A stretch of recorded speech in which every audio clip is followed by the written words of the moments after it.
कि 75 साल की आजादी के बाद भी ये यहाँ से ब्राह्मणवाद जातिवाद खत्म क्यों नहीं हुआ? इसका बाबा साहब ने आपको 3 दवाएं बताई थी इस जातिवाद को खत्म करने के लिए, ब्राह्मणवाद को खत्म करने के लिए। वो 3 दवाएं थी। 13 अक्टूबर 1935 को सबसे पहली दवा कि दुर्भाग्य से मैं हिंदू पैदा हुआ, ये मेरे बस की बात नहीं है।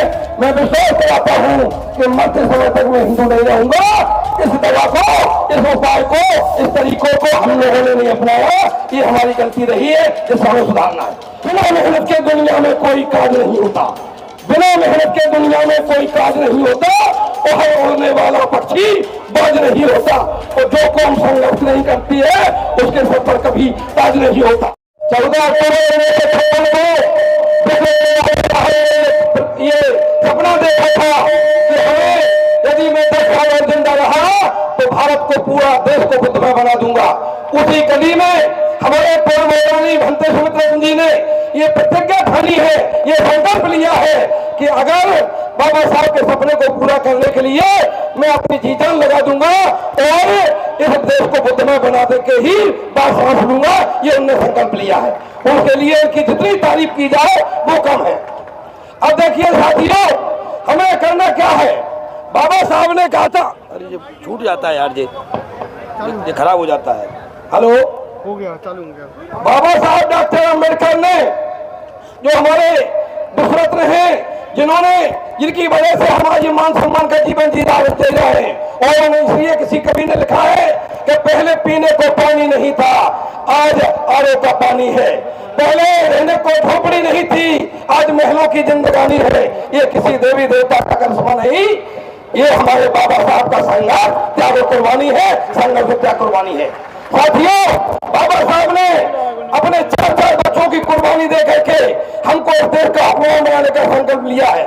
लेकिन चिंता और चिंतन की बात यह है कि 75 साल निकल गए, आखिर हम उस अंजाम तक क्यों नहीं पहुंचे? उसकी वजह यह है, दुनिया में तमाम सरकारी व्यवस्थाएं थी। कहीं रूस में जायशाही थी, अमेरिका में दासता थी, और अफ्रीका में रंगभेद था। लेकिन सभी वहां की व्यवस्थाएं ये नेस्तनाबूद हो गई और खत्म हो गई। प्रश्न उठता है कि 75 साल की आजादी के बाद भी ये यहाँ से ब्राह्मणवाद जातिवाद खत्म क्यों नहीं हुआ? इसका बाबा साहब ने आपको 3 दवाएं बताई थी इस जातिवाद को खत्म करने के लिए, ब्राह्मणवाद को खत्म करने के लिए। वो 3 दवाएं थी। 13 अक्टूबर 1935 को सबसे पहली दवा कि दुर्भाग्य से मैं हिंदू पैदा हुआ, ये मेरे बस की बात नहीं है। मैं विश्वास कराता हूँ कि मरते समय तक मैं हिंदू नहीं रहूंगा। इस दवा को, इस उपाय को, इस तरीकों को हम लोगों ने नहीं अपनाया, ये हमारी गलती रही है, जिसे हमें सुधारना है। दूसरी दवाई बाबा साहब ने, दूसरा उपाय हमको बताया था कि दलितों में मरने के बाद इतना फर्ज निभा देना, वो अपनी आय का भाग 20वां समाज के नाम लगा देना। यानी जो आप कराते हो उसका 20%, मतलब 20वां भाग 5% समाज को दीजिए, जिसका आदरणीय भंते जी आप भान कर रहे हैं। तभी जैसे हमारे मुसलमान भाई ज़कात के नाम पर देते हैं, हमारे सिख भाई सेवादान के नाम पर देते हैं, उसी तर्ज पर हमको अपनी आमदनी का 5% समाज को दान देने का संकल्प लेना चाहिए। और अगर आप ये संकल्प ले लेते हैं तो मैं गारंटी से कहता हूँ कि भंते सुमित्रा जी, आदरणीय भंते जी, कुछ नहीं तो आपके 10 साल के भीतर आधा देश वो तुम्हें बता देने, इस बात की गारंटी है। आप ये प्रतिज्ञा कीजिए।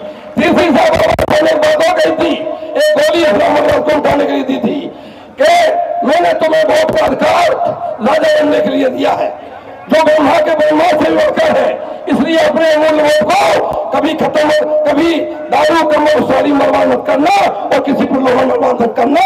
ये 3 बातें कही थी। और इसलिए चूंकि बहुत वक्ता है, मैं अपने समय का ध्यान रखता हूँ। मैं आपसे कहूंगा कि बिना मेहनत के दुनिया में कोई कार्य नहीं होता, बिना मेहनत के दुनिया में कोई कार्य नहीं होता, और हर उड़ने वाला पक्षी बाज नहीं होता, और जो कौम संघर्ष नहीं करती है उसके सर पर कभी ताज नहीं होता। और आपको एक बात बता दूं, जो अंतिम बात है, हमारी कमी कहाँ रह गई? हमारे मुसलमान भाई पैदा होने के बाद मुसलमान बनाते हैं, हम सिख भाई पैदा होने के बाद सिख बनाते हैं, ईसाई भाई पैदा होने के बाद सिख बनाते हैं, हम बहुत है बनते हैं 14 अप्रैल बुद्ध पूर्णिमा को। ये हमारी गलती है। इसलिए उपयुक्त साउंड को मैं निवेदन करना चाहता हूं और ये उनसे गुजारिश करना चाहता हूं कि हर संडे को आज ये संकल्प लेके जाएं कि हर संडे को अपने बच्चों के साथ बैठ करके त्रिशूल पंचील और 22 पुस्तकें करेंगे। कोई दुनिया की ताकत अगर आप करने लगे तो आपके अंजाम को नहीं रोक सकता। अब अंतिमवाद की धरा बेच देंगे, गगन बेच देंगे, एक मिनट, धरती धरा बेच देंगे, गगन बेच देंगे, लहरता हुआ जमन बेच देंगे और वतन के बहुजन अगर सो गए तो ये मनवादी वचन बेच देंगे, वतन बेच देंगे। नमो बुद्धाय, जय भीम, जय भारत, जय श्री राम।